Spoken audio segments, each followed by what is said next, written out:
It's been 8 years, 9 years now.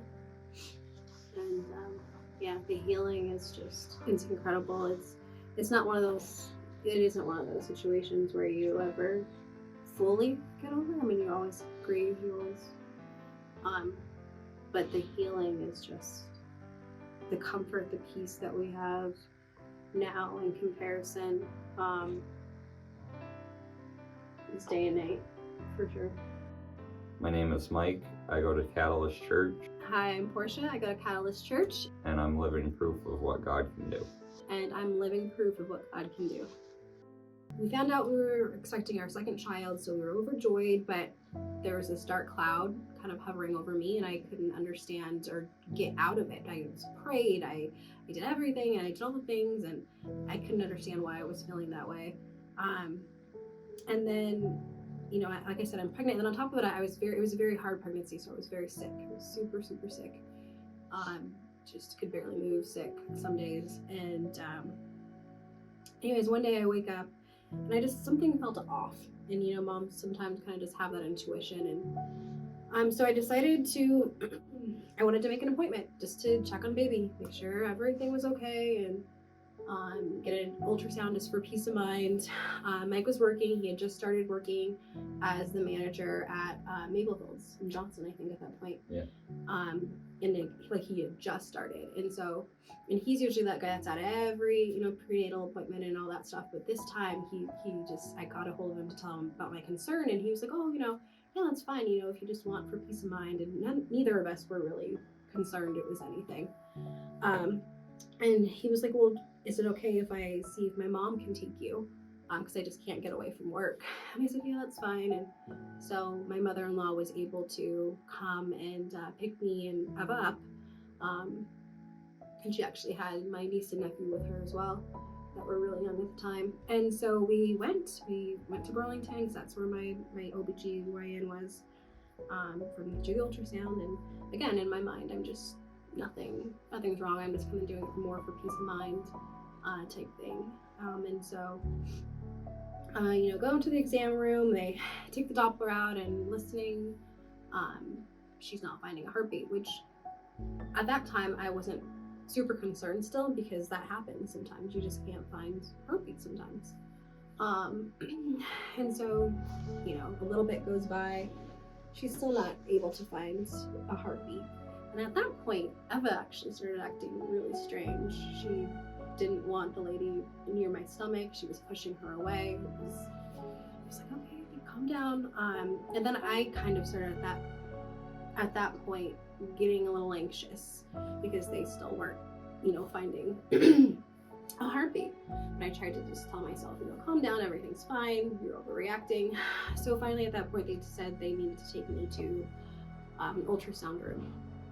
To the ultrasound. And so they transferred me to that room. So I went in there, and she pulled the ultrasound up, and I couldn't make myself look at the screen. I think some part of me at that point was starting to think something, and so I couldn't make myself look at the screen. But it was just very quiet, and that quiet was the worst quiet ever. And she just put her hand on my shoulder, and she said, I am so sorry, but your baby is gone. And that was definitely one of the hardest moments of my life.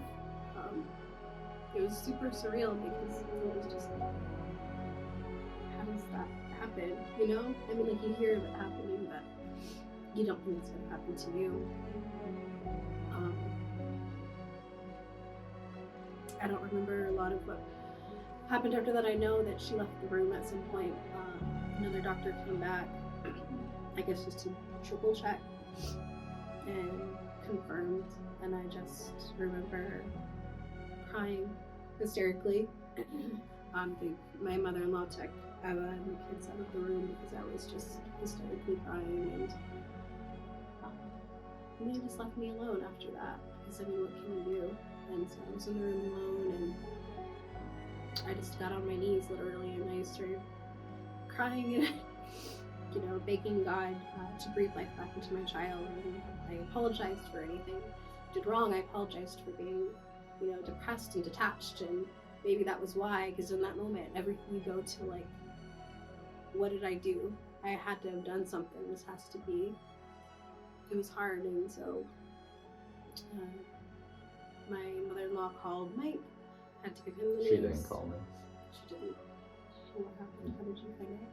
My brother showed up at my work and said, you gotta go.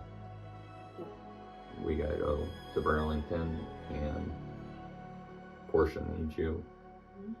So I knew there was something wrong because I was texting to check in after the amount of time I figured it would take to have got there, got the ultrasound, and no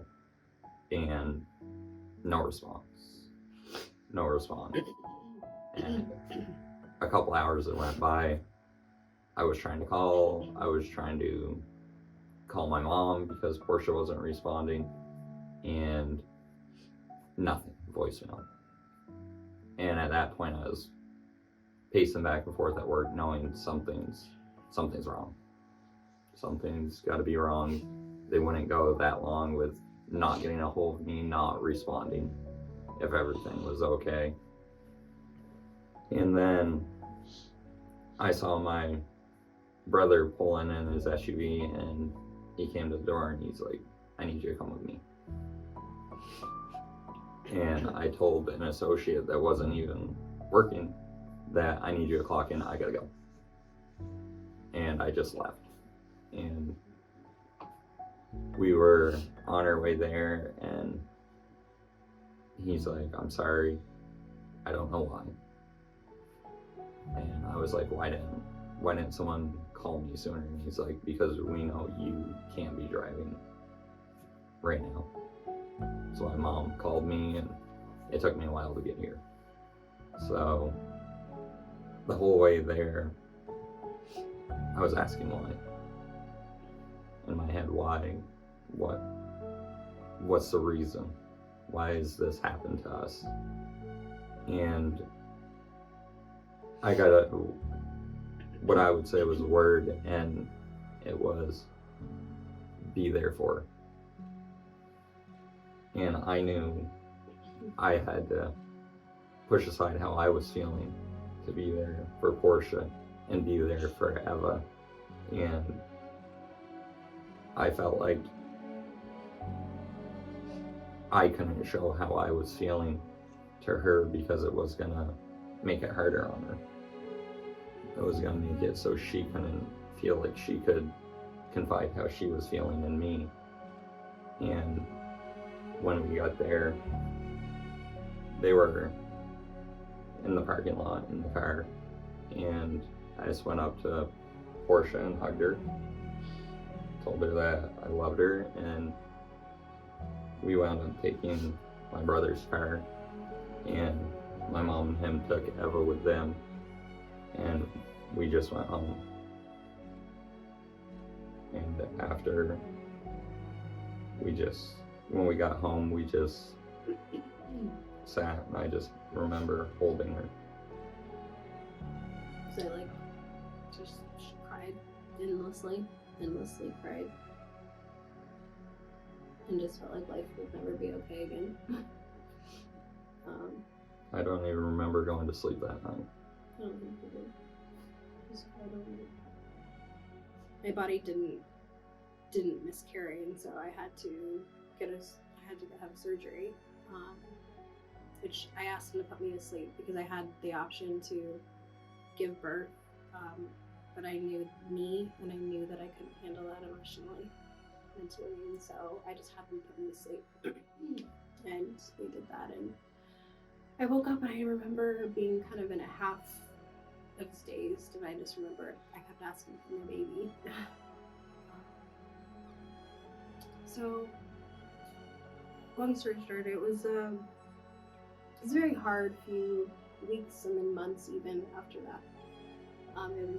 It took me a good 2 weeks before I could even pray, because I think that I don't know, I had so many feelings, and one of them was anger. It was anger at God, and I was like, how could you? Why would you do this to me? I'm totally and like broken, and I'm probably gonna be broken forever now. Like, how could you do this? You know.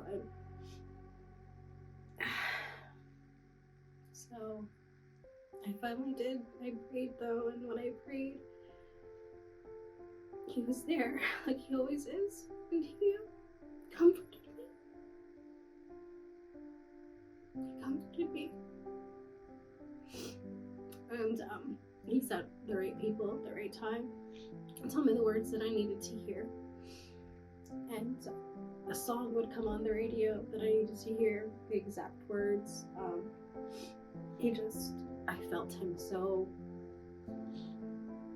I just felt him all the time within those first few weeks. He was right there, and he didn't let me go, didn't let us go. And it really brought Mike and I closer together, for sure. You know, pain can do one or two things. It can tear people apart, or it can bring them together, and definitely it brought us closer together and closer to God, for sure. It made us look at him, because we knew, like, he had our son, he was with him, and it made us look at him, and we had to let go of our like false sense of like control, and it changed our perspective. He used what, you know, the enemy meant for evil for good in that situation, for sure. Because I do believe that had that not happened, had not something not so just huge like that, then we probably would have just kept on coasting. We kind of would have been, you know, we go to church on Sunday, but it wasn't truly, we weren't living it out. And that happening really made us full force, just, you know, ignite our faith. I think it took that happening, unfortunately, but God knows.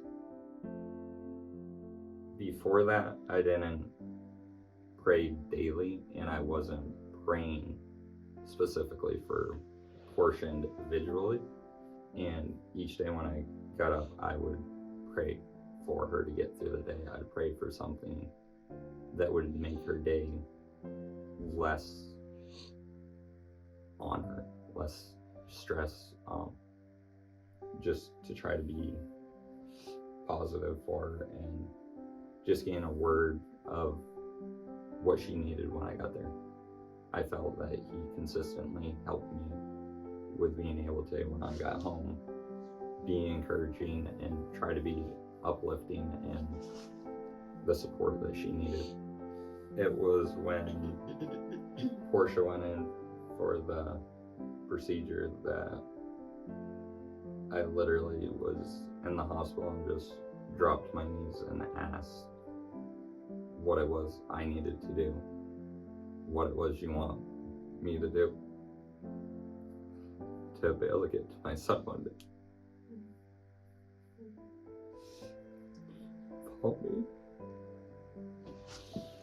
Follow me.